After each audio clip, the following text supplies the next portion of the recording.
Hello guys, and welcome to another video, and in this one we're going to be talking a bit about the Doppelgänger Guise, and I've been meaning to do some videos for quite a while on this unique body armor. And if you don't know anything about this unique, it's a Maven exclusive drop. I believe it has about a 2% drop rate, so it's quite rare. You're going to need some good fortune to pick this one up if you're playing SSF. And this body armor has a few special mods on it. It grants you a new skill called Unhinge. And then there's a few mods here that have prerequisites that you need to meet. So the first one, 40 to 60% more critical strike chance while insane. And also enemies killed by your hits are destroyed while insane. And then we have the 30 to 40% less physical and chaos damage taken while sane. And regenerate 10% of life over 1 second when hit while sane. So the way this works is the skill that you get from this item, the Unhinge skill, it's basically like a toggle. It's an instant skill and it has a 5-second cooldown. And as a baseline, while you're wearing this body armor, you are considered to be sane. And then you can use this skill to toggle the Unhinged skill and you become insane. And then, of course, you can use it again after that to go back to sane and so on and so forth. And the actual skill itself doesn't provide any additional upsides or downsides. It's basically just a toggle so you can choose which of these modifiers are active on you at any one time. And the more critical strike chance and corpse denial are really strong mods, but the main use case for this body armor is going to be the defensive properties, the two while sane modifiers. These are both really strong. The 30 to 40% less physical and chaos damage taken is just crazy. This applies to all physical and chaos damage you take, even damage over time. So stuff like bleeding, corrupted blood, poison, all of this stuff is going to be massively reduced by just this one modifier. And I mean, 40% less. This is such a huge modifier when you think about it. Crazy amounts of damage reduction. And then the regenerate 10% of life over 1 second when hit. That one is an incredible source of recovery, and it's really useful, especially good for those builds that don't really have very good recovery.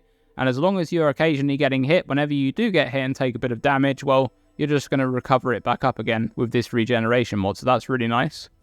And this item has really good synergy with both Forbidden Rite and Boneshatter, where both of these skills actually deal damage to you while you use them.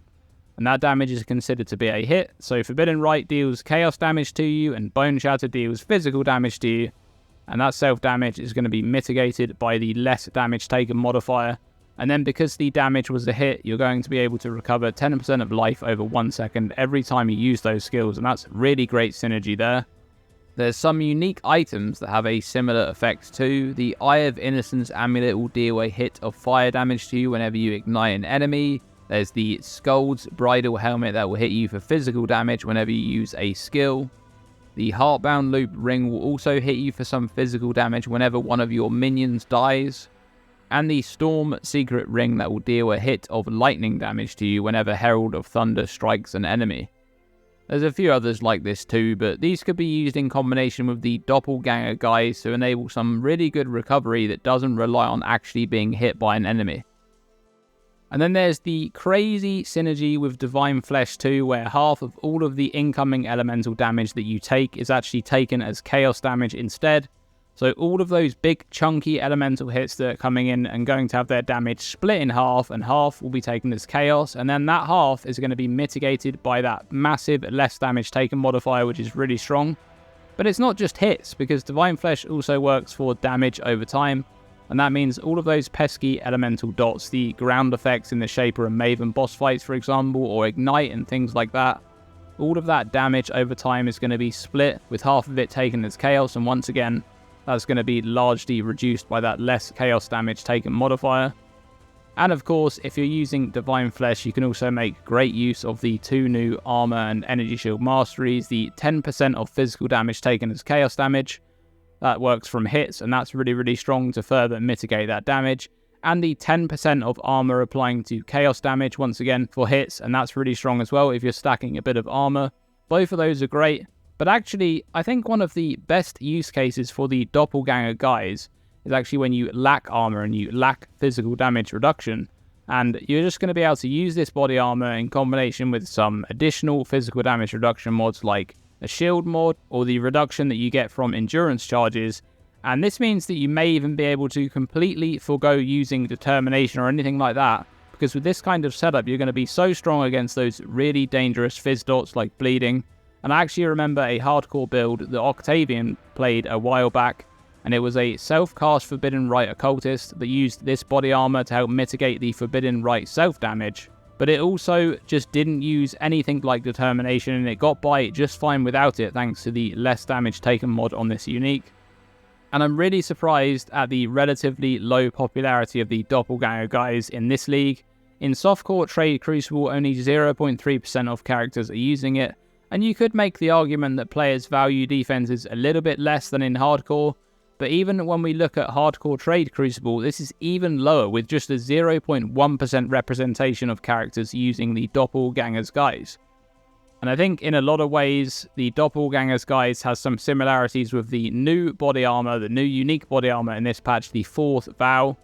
But the Fourth Vow is significantly more popular in both leagues, with 2% of players using it in softcore Trade Crucible versus the 0.3% using the Doppelgänger's Guise. And in HG Trade, the difference is far greater, with 6% of players using the Fourth Vow compared to the 0.1% using the Doppelgänger's Guise.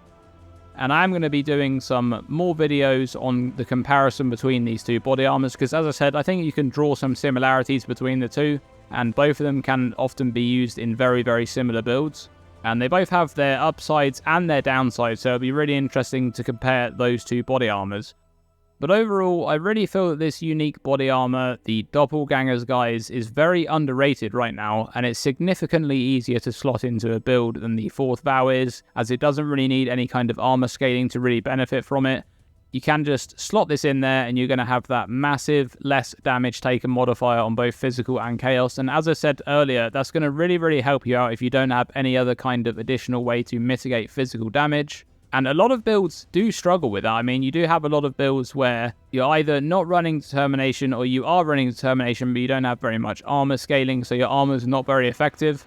And this less damage taken modifier is really going to help you out, and it's going to cut a massive chunk off of that damage taken as physical.